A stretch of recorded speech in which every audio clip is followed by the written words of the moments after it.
Once upon a time, American luxury cars were defined by three things. First and foremost, there was luxury and opulence and just over-the-top features. Then, of course, there was power. American luxury cars were powerful, big V8s. And finally, there was size. They were always double or triple XL. Now, of course, luxury is being redefined as in this brand new Lincoln Nautilus. You may remember it as the MKZ. So let's take it for a ride and see if Lincoln is indeed refining the American luxury car.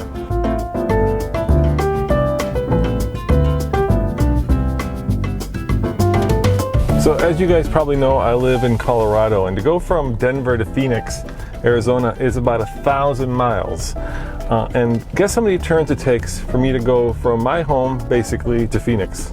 And the answer is 3. That's right, I get on I-25, make a right turn, head down to Albuquerque, make another right turn, head down to Flagstaff, make a left turn, and 12, 14 hours later, I'm in Phoenix, Arizona.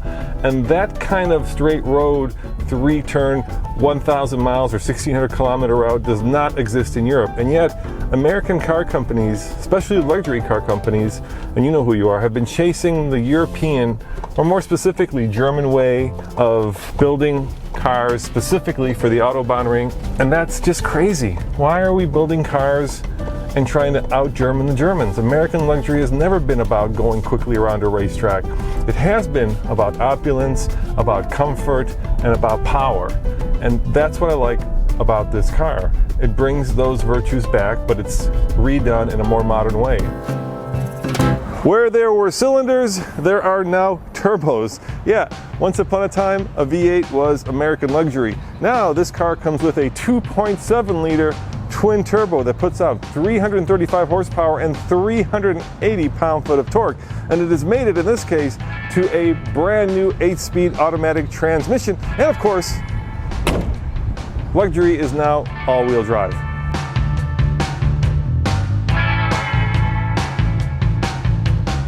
If you're asking me how much room there is in the back, the answer is it's adequate, but not enormous. It's not a Navigator.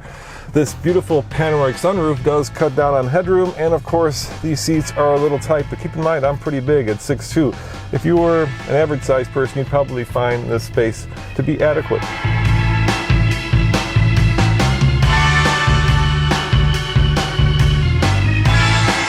That's right, bitch. No, sorry. That's right. We're rolling on 20. No, actually, we're rolling on 21s, but it's almost 22s. And of course, you've got this really cool nautical pattern to the wheel, which befits a car called the Nautilus.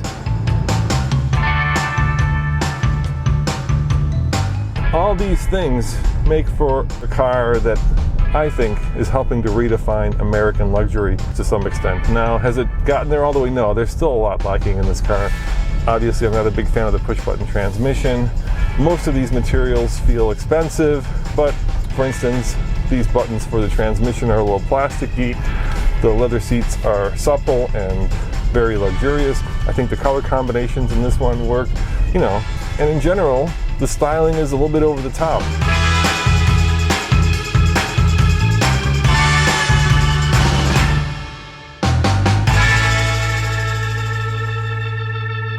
I have to tell you, I love the fact that this Lincoln is now called the Nautilus. As you know, my dad had an old Lincoln Continental, and I just love old American car names, or in this case, new American car names. Forget the MKZ, forget the triple letters. Let's go with something nautical and something cool. Plus, to me, it looks like a baby Navigator. American luxury also means, well, bespoke interiors. What I mean by that is soft leather, interesting patterns, real materials, and this car has it all. And in the past, it also has meant, well, expense. And this car starts at about $42,000.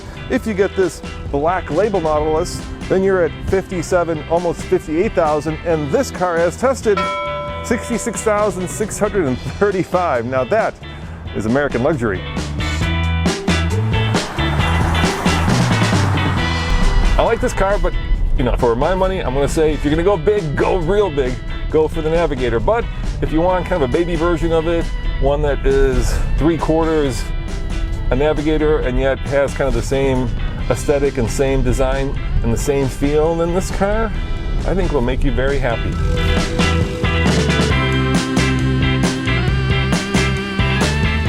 So is Lincoln redefining American luxury cars in a very American way? You know, for a long time, Americans have tried to beat the Germans at their own game. How many reviews have I seen of American cars on the Nürburgring?